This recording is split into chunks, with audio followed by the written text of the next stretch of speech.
Sacramento, California, fees to build one new construction home now average $109,000. This is, you buy the lot and then you do all of the building permitting, the mitigation fees, the environmental studies, the overregulation 10 ways from Sunday. You got to pay $109,000 per single lot. No wonder California has a massive, massive affordability problem. Let's get into it. Here we go. When I saw this headline, I'm like, 109,000? Are you kidding me? I had in my mind that Seattle was somewhere around 30 grand all in. It's actually about 40,000. So 40,000 on 109,000. Seattle's cheap. I'll take two, right? Seattle's doing okay. And oftentimes you will see migration patterns from California to Seattle. You guys think that Seattle's all just, well, it is. But it's slightly cheaper. It's slightly cheaper. Fees builders must pay to local governments in order to build a new home. This is one home in the Sacramento region, now average $109 per home. And a new analysis shows that fees have hit the point where many proposed new home projects may not be built. They don't pencil. They don't pencil. It doesn't make sense. You can't build something for what you're going to have all in and sell it and make a profit. And people want to say, yeah, but they have a median home price of $1.5 million. It doesn't matter. If the numbers don't make sense, then it's a no-go. And the developers say, nope, we're going to land bank this. We'll see if prices go up and we'll build it then. But then they've got carrying costs, right? You can't do that. You can't just sit on inventory like that. So the study conducted by Economic and Planning Systems for the North State Building Industry Association found that fees charged for homes on standard-sized lots have risen by 25% since 2020. Since the pandemic, 25% for just these fees. Now, you hear Democrats just drone on and on and on and on. Well, we wouldn't have so many homeless if we had more affordable housing. That's not the cause and effect. It's drugs. It's drugs that's causing homelessness. But the lack of affordable housing is because you have absolutely overregulated and you've constricted the supply of housing, and now you can't even build any because the projects don't permit. They don't pencil. They don't make any sense. You just, what are you doing? What's going on? I'm going to show you in a little bit here. Show you an example of what you can build in Oklahoma City, right? Fees on homes on smaller lots, generally homes that can be profitably sold at lower prices, have risen by 15% since 2020 to an average of $90,000. Oh, that's a bargain. Only $90K? All right. Okay, so you're in Sacramento, wherever, right?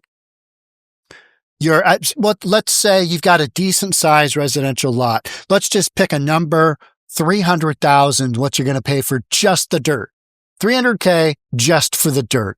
You might pay 250. You might pay 400 in a nicer area, nice cul-de-sac, whatever. Let's say 300. You're in 409 before you break ground, and you're in probably 4.25 with interest carry for that time period, right? Before you even start building. And California has some of the highest per square foot building costs in the country. This is how you create a situation where nobody can afford a damn home. If you're thinking, am I just not working hard enough? I can't seem to get ahead and I can't seem to save up enough money to buy a home.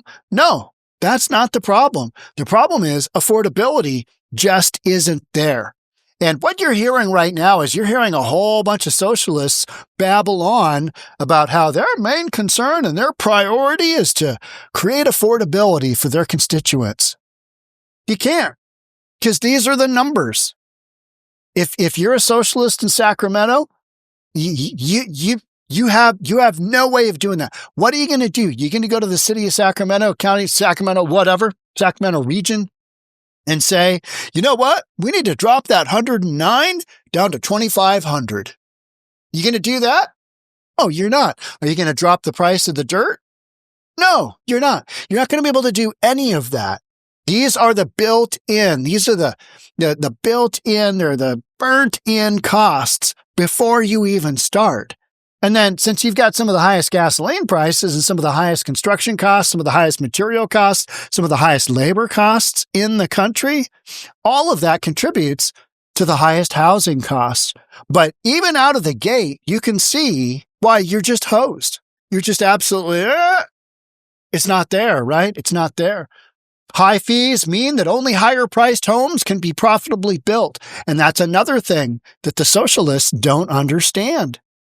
You got high fees, you got massive overregulation, you got undersupply. You can't profitably build an affordable home. It's a no-go. Nobody's going to build it. They're going to say, no, I'm going to go to an area where it's more expensive and I can actually make some money, where my risk is lower. My risk to return is commensurate with what I'm putting into the project, which adds to the region's growing housing affordability crisis. But the study shows that rising fee burdens have reached the point where some projects may not be feasible. Really? Shocker. Housing production in our region is already far below needs needed to meet the need for new housing. So when you hear Gavin Newsom prattling on about how he's demanding that counties, that cities within California create more housing, that's just him babbling, because you can't do it. You don't have the ability to do that. There's nothing within the equation that you can take out, that you can do without, still get your house up and built and make money. You don't have the ability to create affordability. It's gone. It's gone. Just like 2025 is almost gone, right? It's in the rearview mirror. Affordability, there it was. Rather than adding to the cost to build, our partners and local governments need to carefully evaluate their fees and keep them as low as possible. How are you going to do that? I mean, you're going to monitor what you've already got. All right, so it's already $109,000 per unit. What are you going to do? Watch it go to 111? Went up. You know what I mean? Like, what are you talking about? Study analyzed a comprehensive set of projects underway in Sacramento, Placer, El Dorado, and Yolo counties. Found that fees totaling 15 to 20% of a home sales price poses potential feasibility problems, meaning it's not feasible, while fees exceeding 20% may cause challenges or concerns. I have great concerns that I will not make a profit and my building company will go bankrupt. Fee ranges for 6 of the 16 higher density projects, I don't even care.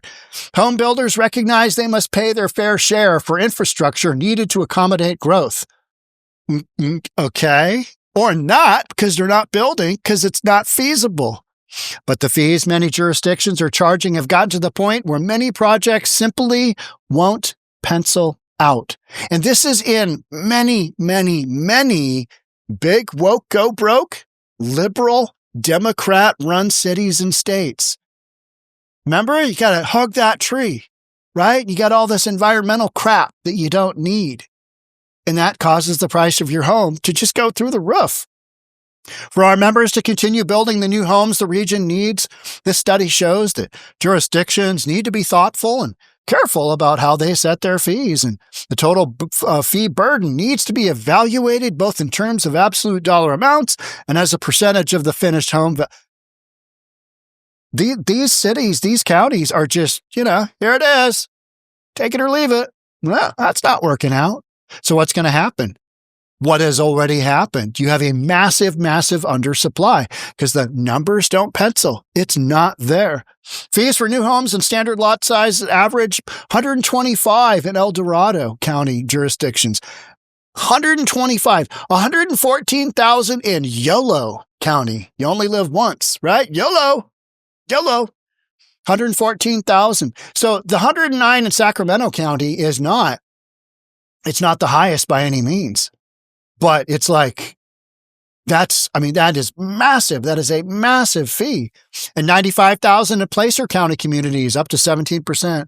Murphy noted that many local jurisdictions do work hard to keep their fees justified and affordable. Yeah, many other states, and we'll look at that in a second, have fees a fraction of that. You know why? Because they're Republican and they're not just, we need to have, whatever for the spotted owl. whole environmental, the whole, we're going to protect the consumer because of this. We're going to have our own gasoline. We're going to close down all the refineries. It should work out fine. This is what you get. This is where you end up with all that. You end up with a massive affordability, which leads to poverty. Nobody can afford it. Poverty. Even though you're making $100,000 a year, you're at poverty level. Kind of joking there, but I mean, that's the deal, right? As things become more expensive, people making $75K are now living below the poverty line, whatever that number is. Higher than average impact fee burdens are usually only sustainable in higher income developments or communities, which has become almost all of California, right? The heavily metro cities where home prices may be unattainable for many buyers. Yeah. High cost, high fee burdens eliminate the ability to hit lower prices that are attainable to broader household income ranges. You know where they've got homes like that? Yeah. Carolinas. Yeah. Nevada. Yeah. Texas, Oklahoma, Arizona. But even like Texas and Arizona, that pricing has gone up considerably because so many people have moved there, right? Supply and demand. So let's take a look at this. Average total exactions by state and locality. Those are mitigation fees. So these are fees that a developer is going to pay for impact of sewer coming through, parks, roads, anything impacting the project. All right, my state, 11,000. So of the $40K, you buy a lot here, Washington State, Seattle, couple $100,000, whatever it might be. 11,000 of your, or almost 12,000 of your 40,000 total.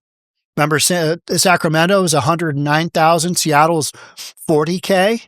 Well, of that 40K, 11,000 is your mitigation fee. In California, it's $30,000. $30,000. These are all the little bits and pieces and chunks that I always talk about that make affordability either a thing or not a thing. You want to see where are we going here? Oh, Oklahoma. What's your mitigation fee in Oklahoma? $1,347 per lot. $1,347. I'll take two, right? Versus $11K in Washington State and $30K in California. What is it in Texas? See, even in Texas, it's substantially more. $4,800. Here's a whole bunch of states where none. You got none. You guys can build whatever the F you want. You guys can just go for it. Idaho, fairly expensive. Look at this. The second most expensive.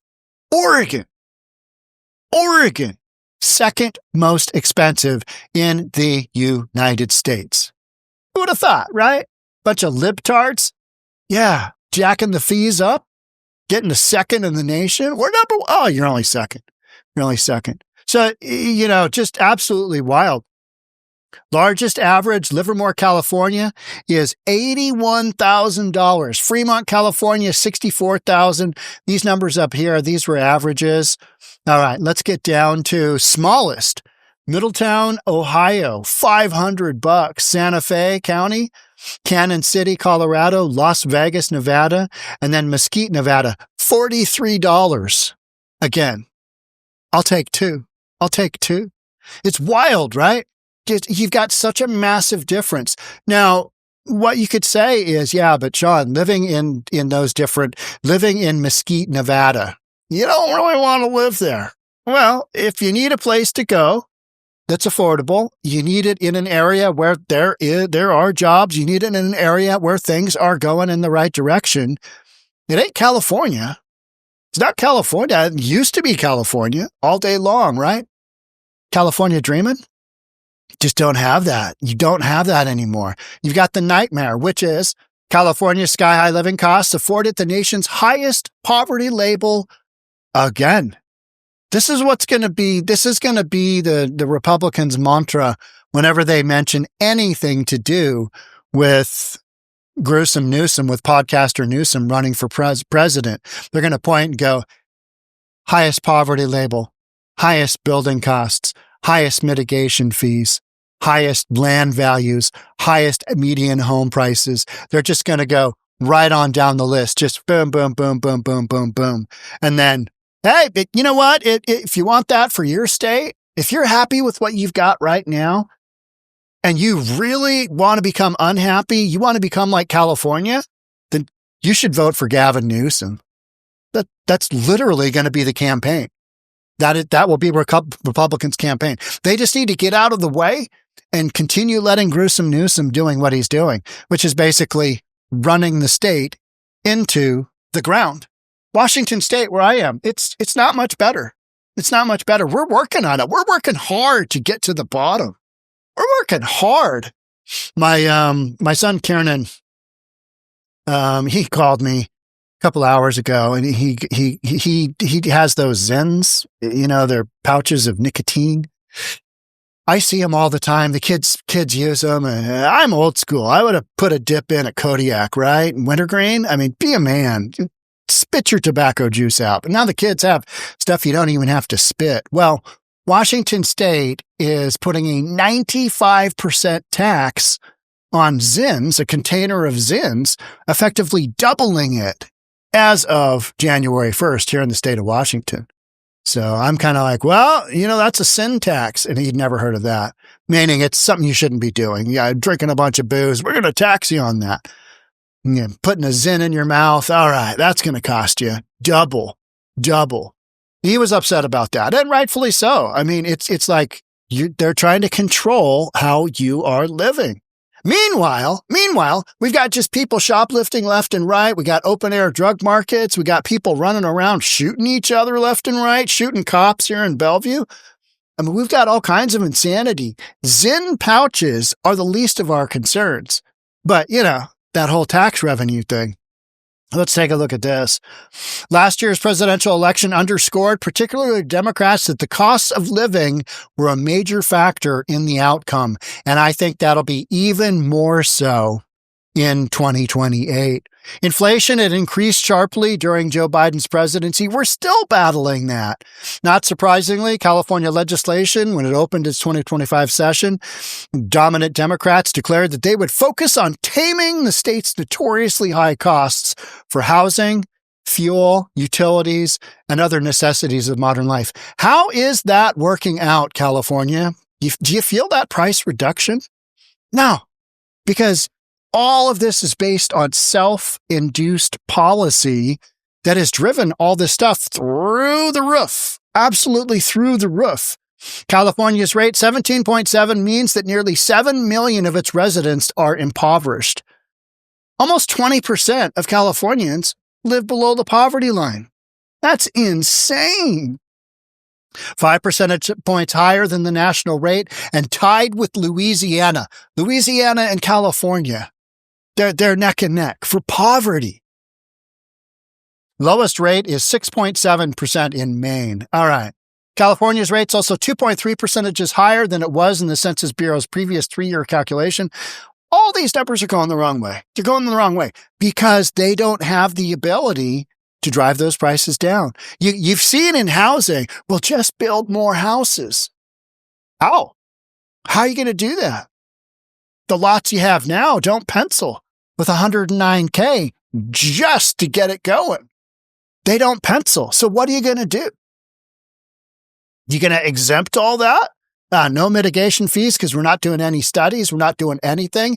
You guys can just get out there with a hammer and some wood and start building your house. Hey, good luck with that foundation. Should be fine in an earthquake area. Who cares about the fire hazard, right? Yeah, if it burns up, it burns up. No, everything's regulated 10 ways from Sunday. So, what could go wrong?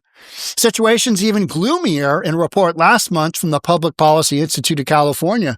13.2 million Californians struggle to put roofs over their head, food on their tables, fuel in their cars, and electric power in their appliances and light fixtures.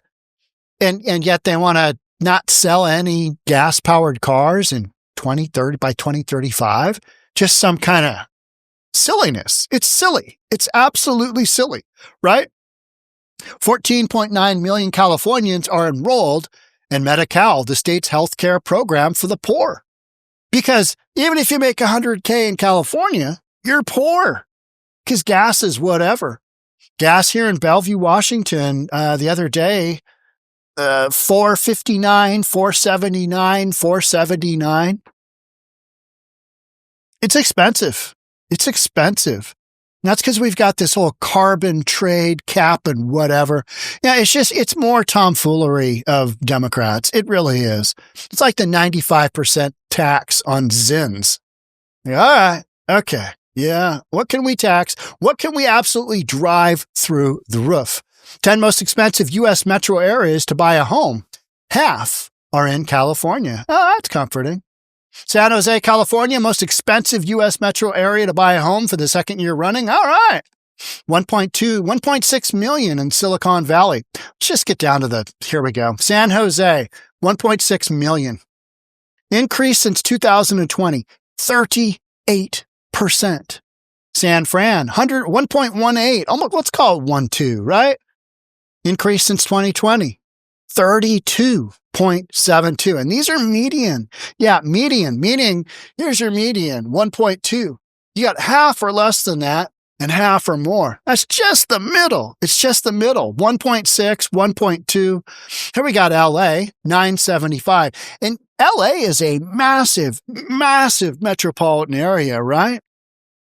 That's up 51%. 51%, because you can't build enough supply and you still got too many damn people. San Diego, 800, call it 900, up 55%. Oxnard, California, 880, 45% up. Hey, here we are, Seattle, Washington. Let's give a little buzzer for Seattle. 727. See, it's a bargain. It's a bargain. Compared to California, compared to San Jose, which is another tech market, right? At 1.6, we are less than half. Our median house price is less than half. That's insane. Up 48%. Honolulu, God, who even thinks about buying a home in Honolulu? 7.25, up 22. Boston, another very expensive city, 723, 52% up. Connecticut. New York. Look at New York. New York isn't bad. Of course, that's a 300 square foot whatever, right? 651, 53% up. Article goes on to say, too many buyers, not enough homes. Yeah, really? Let me do some research on that, and I'll get back to you whether that's true or not. It's true. And we have had an undersupply of millions of homes since the Great Recession. You wiped out a whole bunch of builders. You wiped out an entire industry. And then you haven't ever really replaced them. And we've had some super hot markets and just haven't had the ability to really build what we need to build. And yet you'll hear Gruesome Newsom just going off on, I need you guys to build more homes. I'm going to fine you otherwise. You can't force this process because you don't financially have the ability to. It's not feasible to build in so many of these markets. And in order to have any kind of impact on actual pricing, bringing pricing down, you would have to outright flood the market with homes. You know what markets right now are seeing the most significant price reductions? Texas and Florida. Markets that have the ability to create a lot of inventory. They've got inventory. Even Oklahoma. I went and looked at a whole bunch of homes in Oklahoma City with my dad because, I want to see what's out there so I can talk intelligently with you. And if I'm going to be in Oklahoma City for Thanksgiving, hey, let's get out and kick some tires and see what we got. And I'm going to show you one in a second here. But even in Oklahoma City, they have the ability to build enough inventory where when you've got 100 homes on the market in a subdivision and they're not selling, what do you do to get them sold? You bring them down. You either take them off the market or you bring them down, right? Well, that's what you do.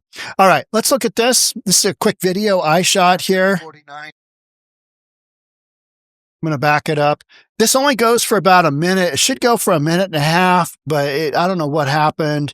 This is on my Instagram channel. This is where I put a lot of nonsense. I should put it on the main channel, but I don't know. sometimes I just want to put a short up on my channel, which is Sean Reynolds 68. So if you want to follow my nonsense there of kind of what I do in my personal life and some of this stuff, it's there. Let's take a look at this. This is a home I looked at with my dad and over Thanksgiving. Here we go. Yeah, this is good enough. $355,000, 1,849 square feet, 4-bedroom, 2-bath, built in 2023. 2 years old. Pretty cool. Nice little neighborhood. PUD, keep the riffraff out. Let's walk around the back. So your lot value on this would be about 70 grand, maybe 80 grand. This is a 2-year-old resale. You've got new construction very close to this, anywhere from 310 to 365 and way up from that. I looked at some stuff in some cheaper areas, new construction at well under 300 at like 239. And these are on kind of the outer edges of the Metroplex, but there's no traffic in Oklahoma City because they've got such massive freeways and they've designed concentric circles around their population base so that you can actually get around. And if one freeway's jammed up, you go to another. You don't have just one like you do here in Seattle or oftentimes California. Brick clad, heat pump. It's hot here. Oh.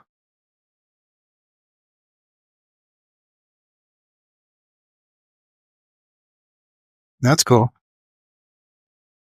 Deer roaming through. Was that wetland? Probably. So this is another development on the other side. There was a nice little stream going through here.